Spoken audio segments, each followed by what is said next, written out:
계속해서 이어가고 있습니다. 우리가 지난주에는 삶의 예배로서 모든 권세들에게 복종하라 말씀을 나누었고요. 그 복종하라의 말씀 속에서 가장 중점적인 내용이 무엇이었냐면 거스르는 마음을 어떻게 다룰 것인가. 기억나십니까? 거스르는 마음을 어떻게 다룰 것인가. 그 거스르는 마음이 어디로부터 왔고 또 하나님 앞에서 그것을 어떻게 다루어야 하는지를 함께 나누었습니다. 오늘은 이어서 세상의 권위자들만이 아니라 세상에 있는 모든 사람들을 향해서 우리가 어떤 태도를 가져야 되는가를 본문이 우리에게 말씀하고 있습니다. 8절 말씀 같이 한번 읽겠습니다. 시작.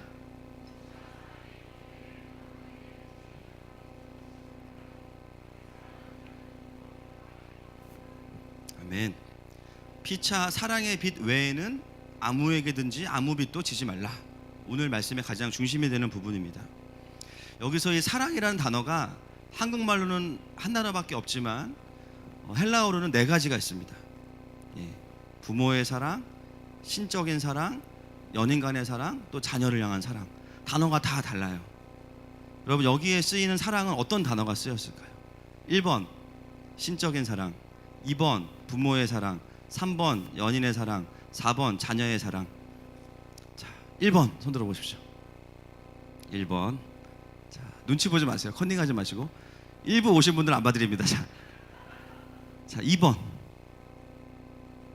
네, 3번. 4번. 난 사랑이 없다. 이거죠, 지금. 별로 사랑하고 싶지 않다. 정답은 1번이 되겠습니다. 네, 1번. 아가페라는 단어가 쓰여 있습니다. 아가페는 우리를 향한 창조주 하나님 아버지의 완전한 사랑을 의미하는 단어가 아가페죠. 그 사랑은 부모도 자녀에게 줄 수 없어요. 우리가 너무 잘 알고 있죠. 가장 하나님의 사랑과 근접하다고 하는 부모의 사랑도 하나님의 사랑까지 못 갑니다. 부부의 사랑도 마찬가지고요. 연인 간의 사랑도 마찬가지입니다. 다음 주 결혼하는 커플 빼고 연인 간의 사랑도 마찬가지예요. 당연하게 이 사랑은요, 나를 위해 온전한 생명을 주신 그 십자가만을 통해서 드러나는 하나님의 완전한 사랑이에요. 여러분, 오늘 본문이 우리에게 말하는 사랑은요, 서로 간에 그냥 잘해줘라 그런 의미가 아닙니다. 그리스도인들이 피차 서로 져야 하는 그 빛, 그것은 뭐냐면요, 일반적인 사람들이 주고받는 사랑의 빛이 아니에요. 그것은 바로 완전한 하나님 아버지의 사랑을 의미합니다. 이 본문을 연구하면서 좀 많이 혼란스러웠던 부분이 있습니다. 너무 많은 주석이나 해석들이 어떻게 적용하냐면 서로 열심히 사랑하라고 그냥 이야기해버려요. 서로 친절하게 대해주고 서로 호의를 베풀고. 물론 사랑의 모습은 그런 열매로 드러나는 게 맞아요. 그런데 오늘 본문에서 바울이 굳이 아가페라는 단어를 쓰는 의도가 있다는 것이죠. 내가 다른 누군가에게 받은 사랑이 우리의 빛이고 그 빛을 갚기 위해서 또 누군가에게 사랑을 전해야 된다. 이렇게 하고 넘어가기에는 이 본문이 더 깊은 것들을 우리에게 전달하기 원하고 있습니다. 물론 우리가 누군가에게 사랑을 받았기 때문에 또 다른 누군가에게 사랑을 갚는 것은 굉장히 양심적이고 잘하는 일이죠. 아름다운 일입니다. 그러나 본문이 말하는 그 의미는 그렇지 않다라는 거예요. 오늘 본문이 진짜 드러내고 싶은 것은 뭐냐면 사람이 사람에게 베풀고 그것을 갚는 것을 의미하는 것이 아니라 바로 하나님 아버지께서 우리에게 무한하게 부어주시는 아버지의 사랑을 의미합니다. 여러분, 우리가 져야 되는 빚은 어떤 고마운 누군가의 빚이기 전에 우리를 구원하신 하나님의 사랑의 빚입니다. 그 은혜의 빚을 지는 거예요. 누군가가 나를 사랑해 주어야 비로소 내가 누군가에게 사랑을 줄 수 있다면 그것은 정확히 표현하면 아가페적인 사랑은 아닌 거죠. 조건적인 사랑이에요.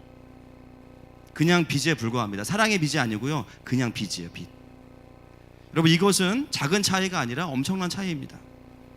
많은 분들이 이 부분을 묵상하면서 나에게 고마운 사람을 떠올리고 그러니까 내가 지금 나를 속삭이는 사람을 잘해줘야지 이렇게 적용하고 넘어가요.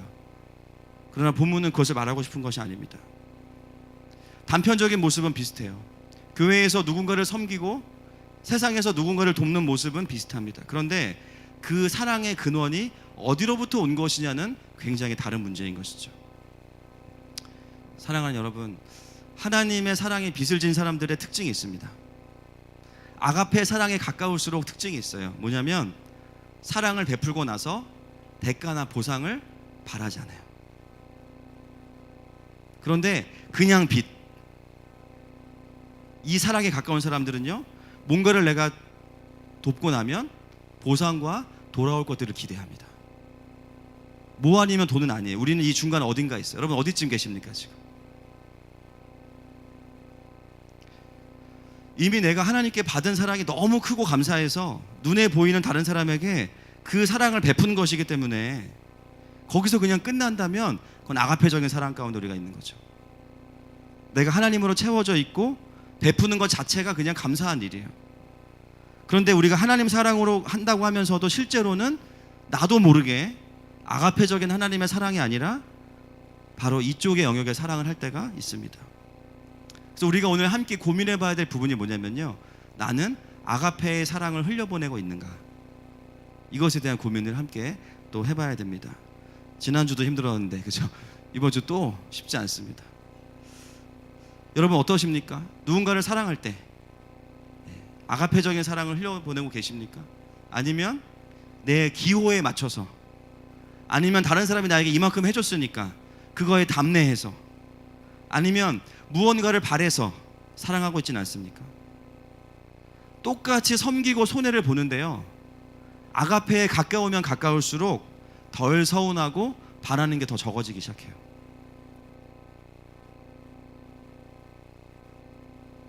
그런데 아가페와 멀어질수록 어떻게 되냐면요, 점점 더 바라는 게 많아지고 보상이 돌아오지 않으면 실망하고 서운해합니다. 그래서 그냥 빚이 되는 거예요. 빚. 돈을 꿔줬는데 돈을 안 갚어. 화 나요, 안 나요? 나죠. 감정도 마찬가지. 내가 사랑을 주었는데 그거 몰라주고 인정해주지 않으면 굉장히 서운해요. 그래서 일반적인 사람들이 하는 수준의 사랑은 항상 어디에 에너지를 쓰냐면, 뭔가를 도와주면 그거에 대해서 감사와 고마움을 표현하는 것에 에너지를 엄청나게 많이 씁니다. 그걸 바라고 그걸 해줘야 내가 편하고, 1을 받으면 1.5를 해줘야 내가 이긴 거야. 그렇죠? 여러분, 감사와 고마움을 표현하는 게 나쁜 건 아니에요. 저는 사랑의 중심, 그 힘의 근원이 어디에 있는가를 우리가 고민해 봐야 된다는 것입니다. 만약에 우리가 누군가가 나에게 먼저 사랑해 주어야만 보답으로 사랑할 수 있다면, 이것 자체가 오늘 본문이 말하는 하나님의 사랑에 빚진 자의 모습과는 매우 다르다는 것이죠. 불편하지만 이것을 다루어야 하는 이유는 우리가 로마서 강해를 하고 있기 때문입니다. 순서가 왔기 때문이에요.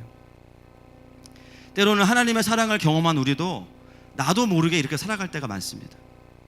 나는 분명히 하나님 사랑으로 한다고 생각하지만 머리만 그렇게 생각해요. 가슴은 그렇지 않아요. 그러니까 섬기면서 계속 서운하고요, 섬기면서 계속 공허해지고요, 뭔가 실망하게 되죠. 누군가에게 받았기 때문에 그것을 갚아주는 사랑은 양심적인 것은 맞지만 여전히 기브 앤 테이크의 사랑에 불과한 것이죠. 아가페의 사랑은 아닙니다. 너무나 많은 경우에 우리가 생각보다 오늘 본문이 말하는 그 하나님의 사랑의 빚으로 살아가지 않는 경우가 종종 많이 있습니다. 부부 사이에도 있죠. 자녀들에게도 있어요. 특히 자녀들에게, 아이들이 커서 조금 말 안 들으면 대번에 어떤 마음이 올라와요? 이놈의 새끼, 엄마가 널 어떻게 키웠는데, 그러면서 막 걔 기억도 안 나는 2살 때 일을 막 얘기하기 시작해요. 너 2살 때 너 토할 때 아빠가 손으로 다 받았어. 그러면서 막 당황스러운 얘기를 하기 시작하면서 막 100가지가 쫙 나오니까 애들이 막 기가 차고 막 학을 띄고 막.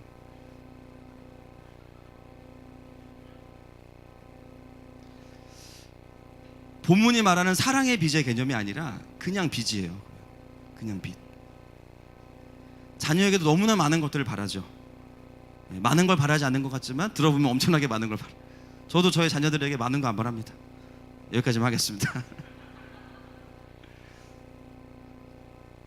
사실 가장 하나님의 사랑에 가까운 부모와 자녀 간의 사랑도요, 뭔가 내가 원하는 것들이 돌아오지 않고 열매가 맺혀지지 않으면 우리는 마음이 힘들어요.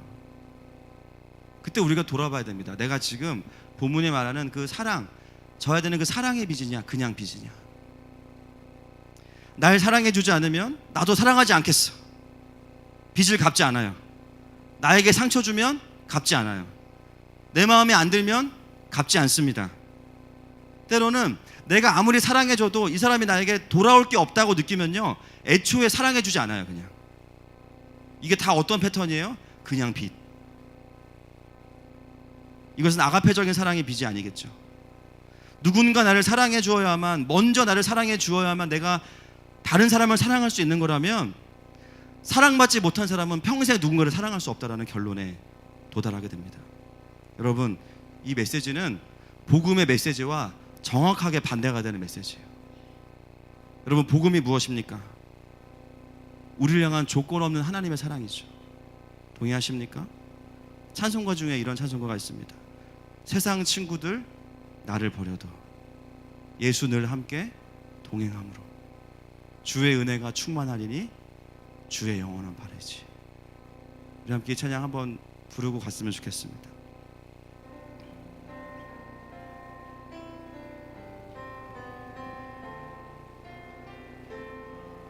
우리 2절로 한번 고백하십시다. 세상 친구들 나를 버려도, 세상 친구들 나를 버려도 예수 늘 함께 동행함으로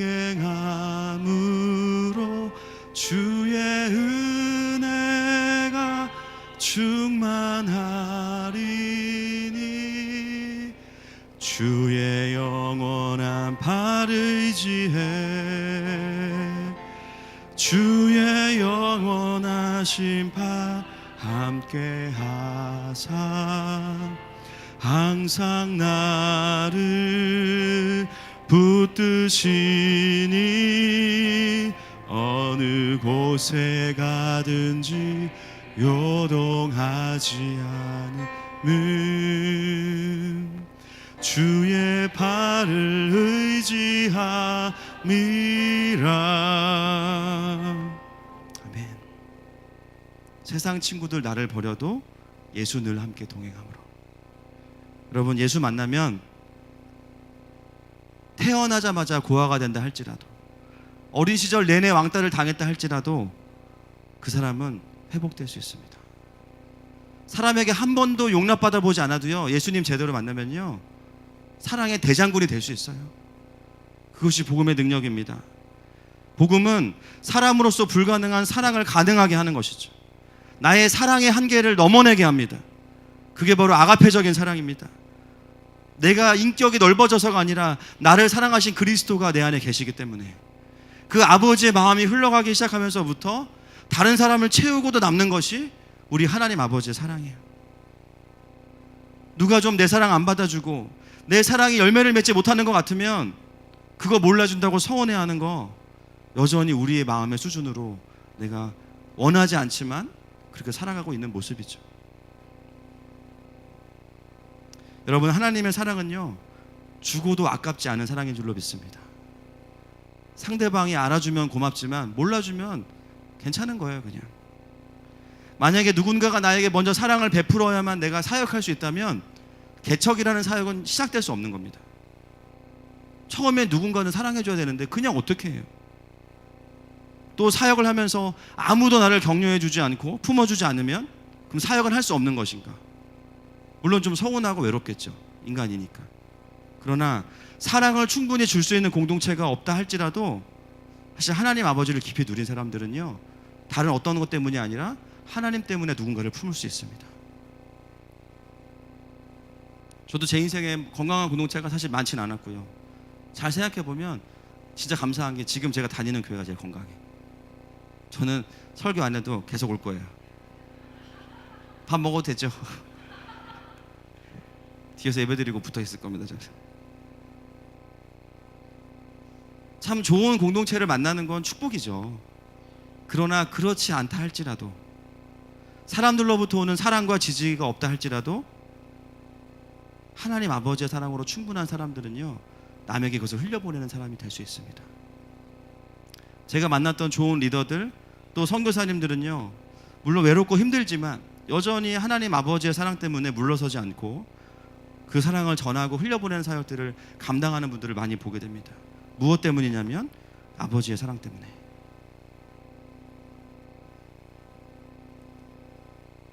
여러분, 나는 사랑받지 못했기 때문에 누군가를 사랑할 수 없다, 그 거짓말에 너무 매이지 마세요.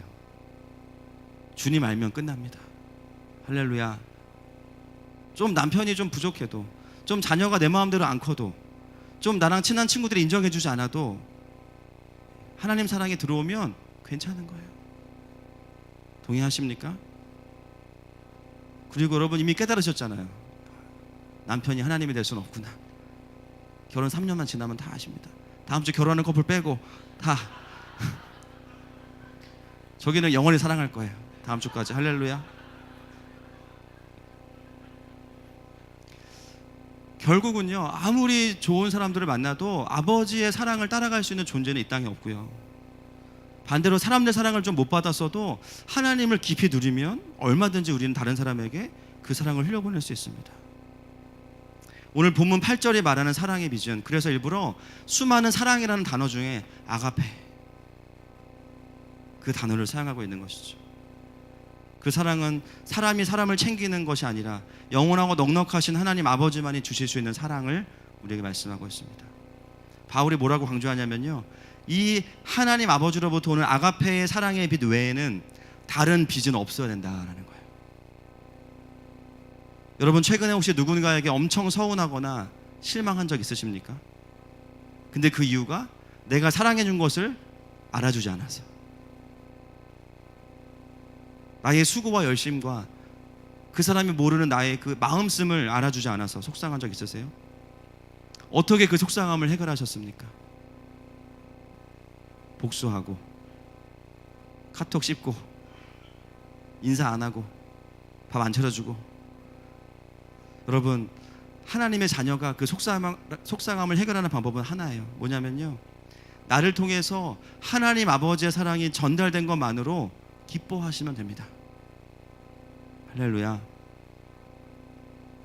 여러분, 사랑은 돌아오는 게 아니고요, 따라합시다, 흘러가는 거다. 사랑은 흘러가는 거예요.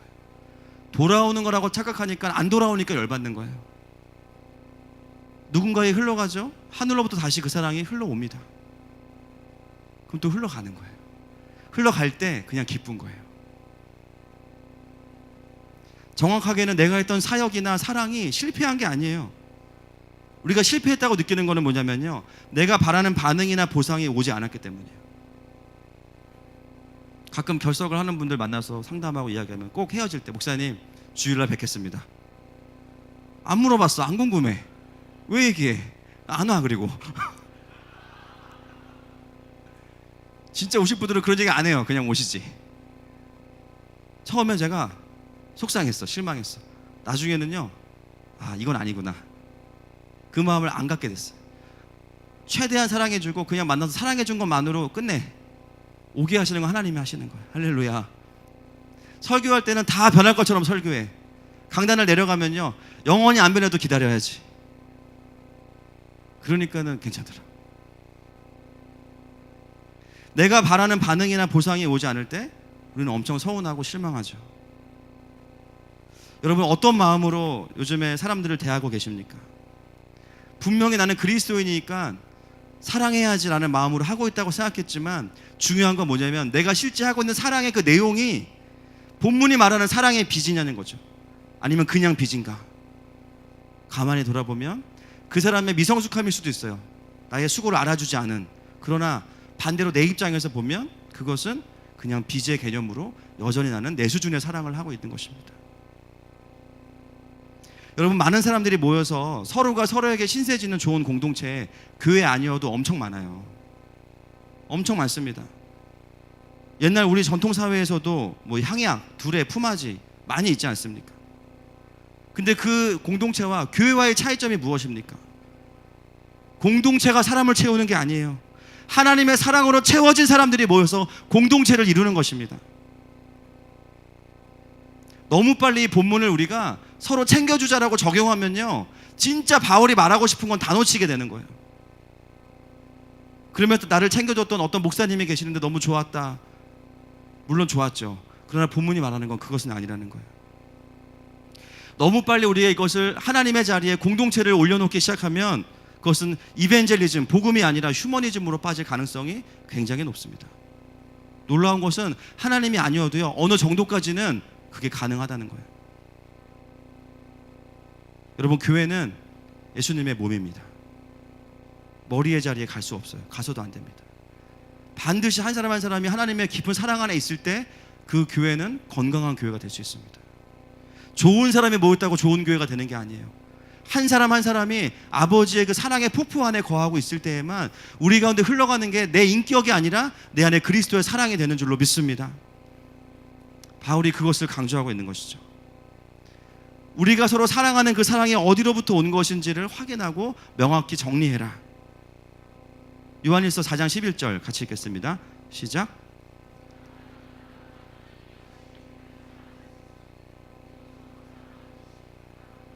아멘.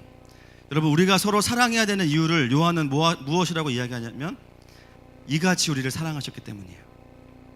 저 사람은 나에게 상처 안 주니까 사랑해야지. 저 사람은 나랑 코드가 맞으니까 사랑해야지. 저 사람은 내 스타일이니까 사랑해야지. 저 사람은 내 수고를 알아주니까 사랑해야지. 하나님 몰라도 할 수 있습니다. 이거. 편해요. 우리는 가만히 있으면 이런 분들과 함께 지내게 될 거예요. 그런데 본문이 말하는 사랑은 그런 이유가 아니고요, 하나님께서 우리를 이같이 사랑하셨기 때문에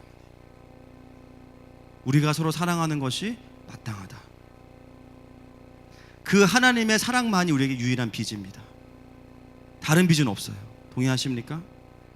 유일한 마음의 거룩한 부담은요, 아버지의 사랑밖에 없는 거예요.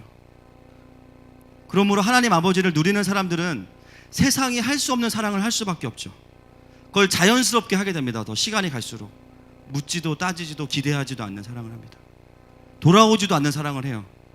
왜 그렇습니까? 인격이 좋아서가 아니고요, 그리스도의 능력이 있기 때문이에요. 그 넓으신 아버지의 사랑을 알기 때문에 할 수 있는 것입니다. 오늘 우리의 고민은 이 사랑을 어떻게 회복할 것이냐가 되겠죠. 마태복음 18장 23절부터 34절까지 말씀 같이 읽겠습니다. 우리 합독해서 같이 읽겠습니다. 시작. 그러므로 천국은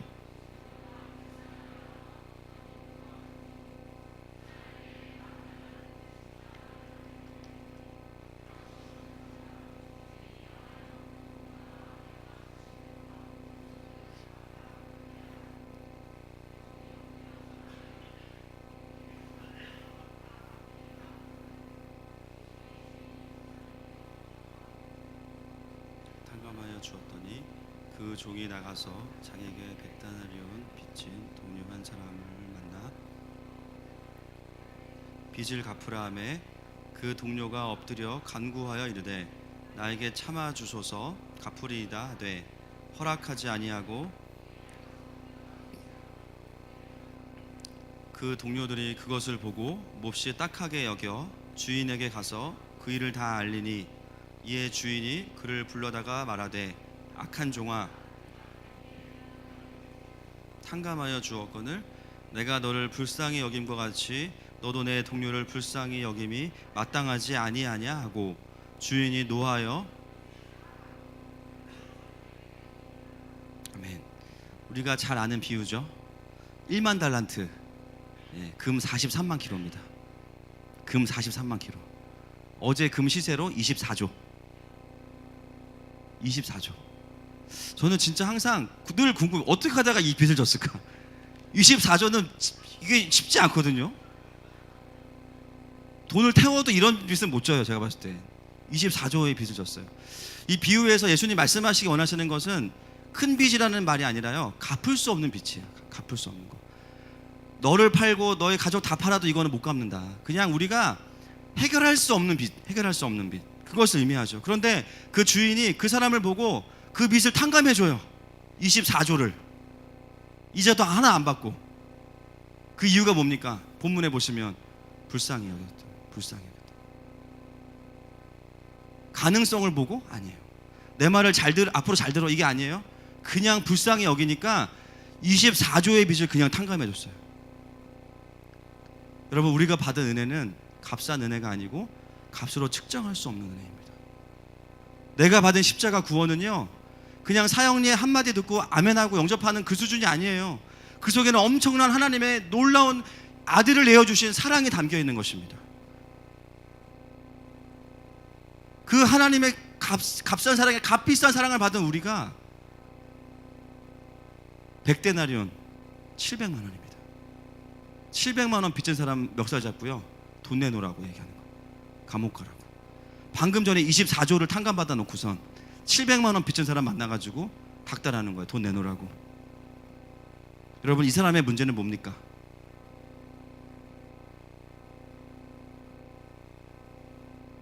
너 저 사람을 용서 못해? 너는 복음을 몰라. 그게 아닙니다. 이미 이 사람은 탕감을 받았어요. 무슨 말이냐면 은혜를 받았어요. 이미 구원을 받았어요.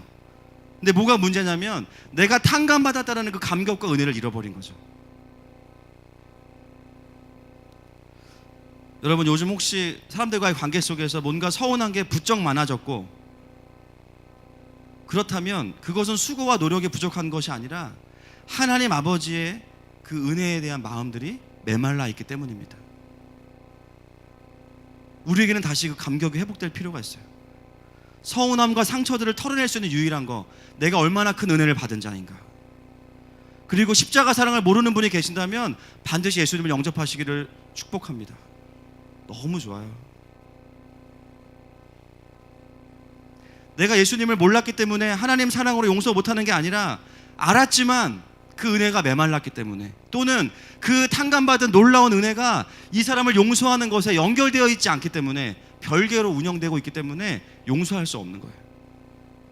나는 엄청난 사랑을 받아놓고 다른 사람에게는 그 사랑을 흘려보내지 않는다?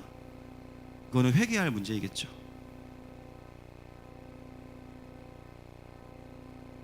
내가 하나님의 사랑으로 죽을 수밖에 없는 그 죄의 빚이 탕감받은 것을 아는 거, 그것을 안다면 빚진 자의 감격과 황송함이 회복되는 것입니다. 바울은 그 이야기를 하고 있는 거죠. 바울이 자주 쓰는 말 중에 빚진 자라는 말이 많습니다. 로마서 1장 14절에도 쓰고 있죠. 같이 읽겠습니다. 시작.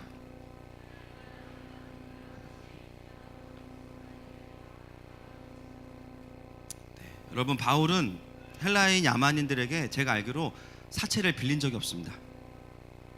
돈 달라고 한 적이 없어요. 왜냐면요, 본인이 벌어서 사역을 했기 때문에 헌금을 했을 수 있지만 돈 달라고 말한 적 없어요.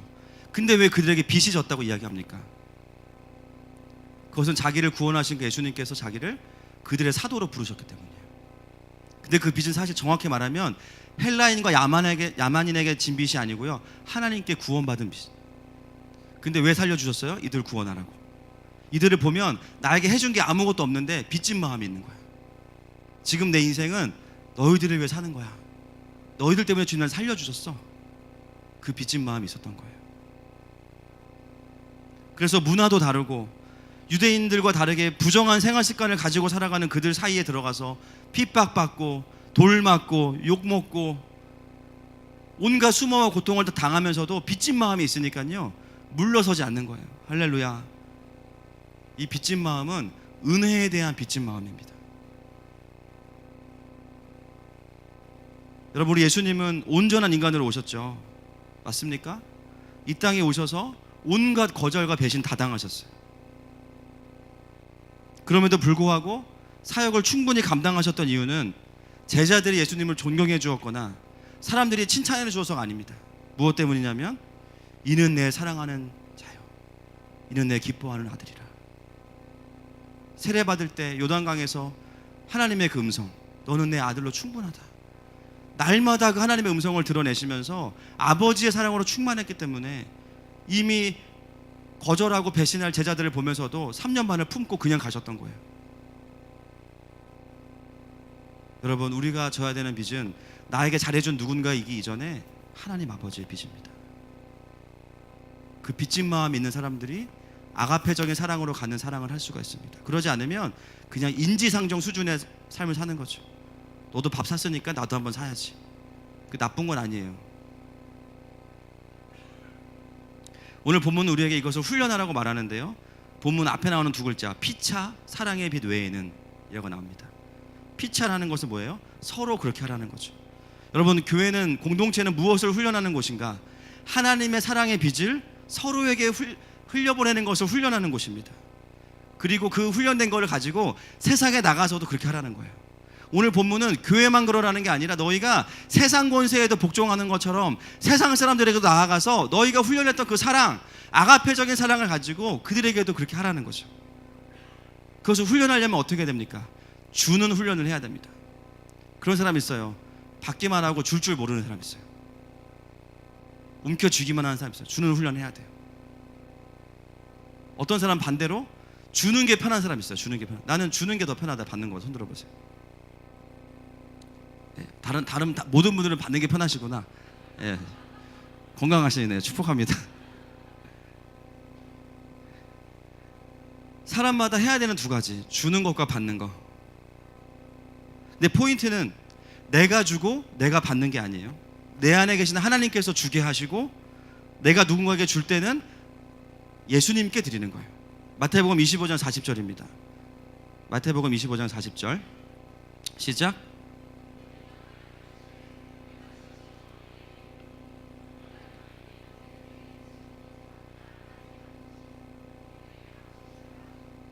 아멘. 지극히 작은 자 하나가 누구냐면 바로 내게 한 것, 예수님이죠. 내가 주는 것은 불쌍한 사람을 동정해서 주는 게 아니라 예수님께 드리는 거예요. 그러면 누구한테 줄 때 여러분 무릎 꿇고 드리셔야 돼요. 예수님께 드리는 거니까. 그렇죠? 그리고 누군가에게 받을 때 그 사람은 날 예수님으로 생각해서 주죠. 우리는 어떻게 받아야 되냐면 그 사람을 통해서 하나님이 주시는구나. 사람이 드러나는 게 아니라 그거를 주게 하고 받게 하시는 우리 안에 그리스도가 드러나게 하는 거. 그게 피차 사랑의 빚을 지는 겁니다.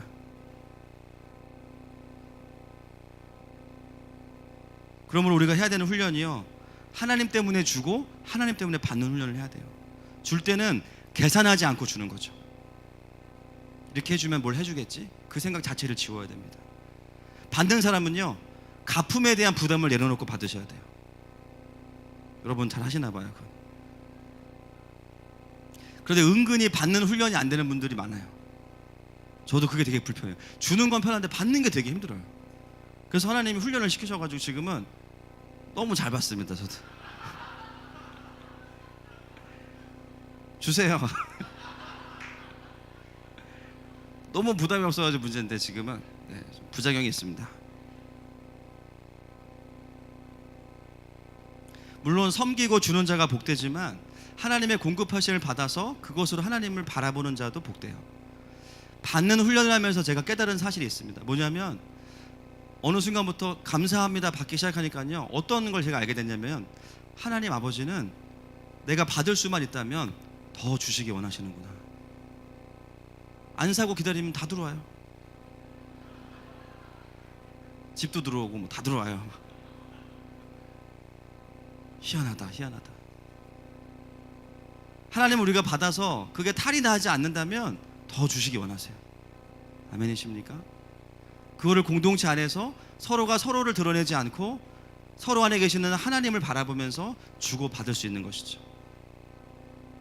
물론 우리가 받은 만큼 주는 거 양심적인 거고 건강한 겁니다. 그러나 지금 설명하는 것은 그게 틀렸다는 것이 아니라 은혜의 개념에서 우리가 보자라는 것이죠.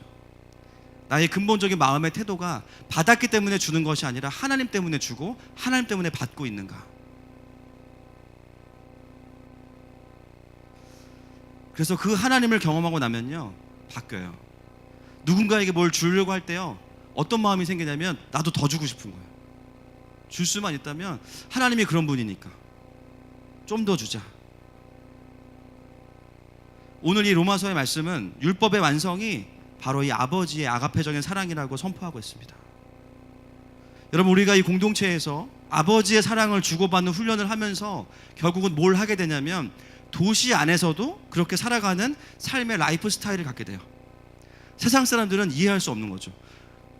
택시기사님한테 내리면서 5,000원이 거스름 떠있는데 괜찮다는 거예요. 그냥 가지고 가시라, 괜찮다고. 커피 한잔 드시고 예수님 믿으시라고. 누군가에게 줄 만큼의 수준이 있는데요, 좀 더 주는 거예요. 누군가가 일을 하고 있으면 같이 조금 더 동행해 주는 거예요. 그 사람들은 이해 못해요. 왜? 다른 사람들은 이렇게 살지 않는데 받은 만큼 돌려주는데 당신은 왜 더 줍니까? 그때 우리가 말할 수 있죠. 우리 아버지가 그런 분이십니다. 여러분, 지금 이 세상은요, 완전히 개인주의에 쩔어 있습니다.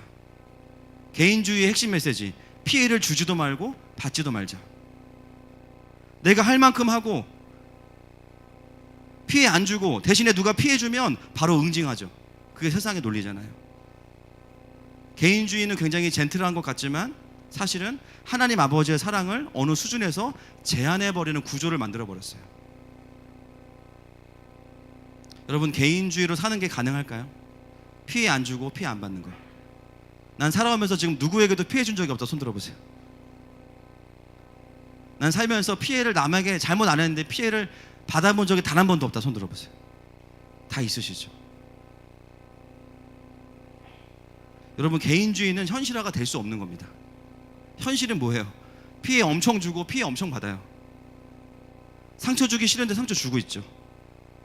심지어 아무것도 안 했는데 뭐라 그래 와가지고 나는 네가 생긴 게 마음에 안 들어. 와, 이거 어떡하라는 거야 이거. 가면 쓰고 다녀야 되나?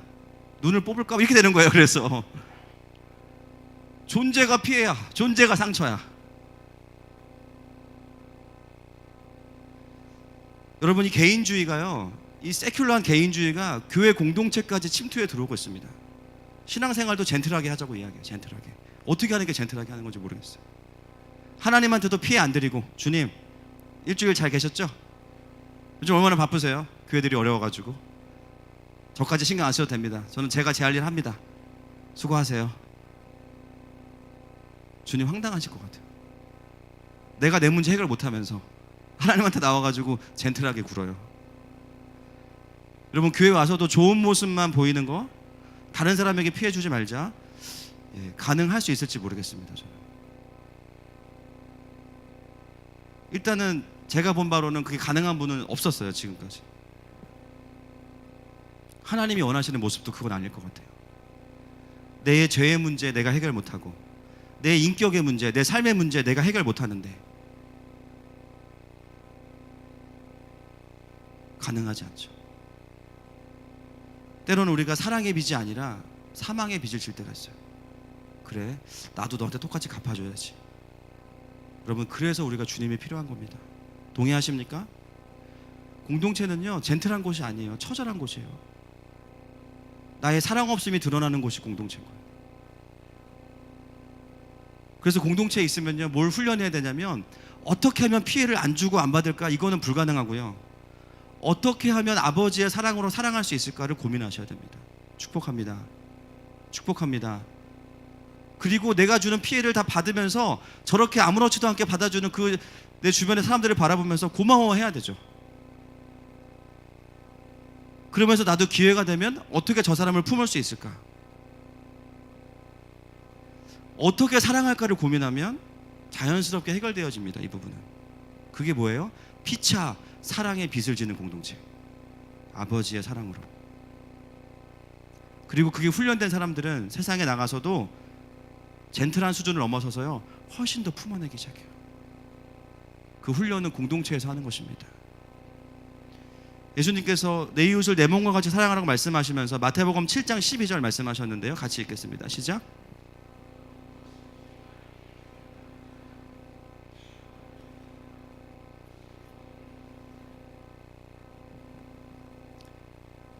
남에게 대접을 받고 싶은 대로 너희도 남을 대접하라. 말 한마디를 해도 내가 듣고 싶은 말처럼 해주는 거죠. 내가 이렇게 말하면 저 사람 속 뒤집어지겠지? 보복성 멘트, 염장성 멘트 하지 말라는 거예요. 그 사람의 연약함을 푹 찌르는 말 하지 말라는 거예요. 아유, 목사님 저는 원래 말투가 직선적이라. 아니요, 곡선적으로 하세요.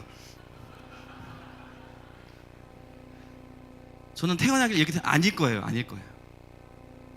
그런 분들이 꼭 다른 사람들이 본인한테 말 실수하면요, 그 한마디 가지고 그 한마디가 꼬리에 꼬리를 물고 꼬리에 꼬리를 물고 그냥 계속 묵상하고 본인은 엄청 많은 사람 상처 주면서 한마디 잘못하면 그거 가지고 막 난리가 나지 않습니까?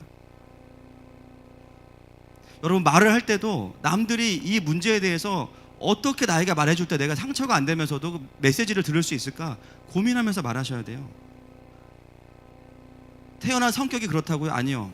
그게 남을 넘어뜨리고 해치고 상하게 하는 것이라면 성령님을 힘입어서 뜯어 고칩시다. 할렐루야. 충분히 사랑하면서 다 할 수 있어요. 신앙생활은 우리가 원하지 않아도 성격대로 하게 됩니다. 그렇다고 해서 성격대로 하라는 말은 아니죠. 그건 현상이지. 내 성격 중에 덕이 안 되고 해결되지 않은 상처로 인해서 다른 사람을 찌르는 부분들이 있다면 반드시 하나님 앞에서 그걸 다루셔야 돼요. 안에서 바가지를 고쳐야 밖에 나가서 뭘 담을 수 있는 거죠. 교회는 그런 곳입니다. 공동체는 나의 부족함과 사랑 없음이 드러나고 그걸 아버지의 사랑으로 표현하고 훈련하는 것이 공동체예요. 그래서 신앙생활은 무엇인가? 처음에는 내가 사람들에게 상처받고 때로는 부모님이나 누군가에게 사랑받지 못해서 부족함으로 시작이 돼요. 마음이 가난해지니까. 그런데 시간이 지나면 결국 그게 문제가 아니라 아버지의 사랑이 없었구나. 아버지의 사랑을 깨닫고 하나님의 사랑을 깨닫고 충분히 만족하면서 그것을 흘려보내는 자리로 가게 됩니다. 그게 성숙한 신앙인이죠. 동의하십니까? 말씀을 맺겠습니다. 오늘 이 세 절 말씀 속에서 특별히 우리 8절 말씀을 중심으로 봤는데요. 오늘 우리에게 말씀하시는 하나님 아버지의 마음이 무엇입니까? 그래서 우리가 아버지의 사랑에 더 깊이 들어오라고 말씀하십니다. 다른 어떤 방법 없어요. 우리의 사랑의 한계는요 변하지 않을 거예요. 그러나 아버지의 사랑을 아는 사람들은 자기 한계를 넘어냅니다.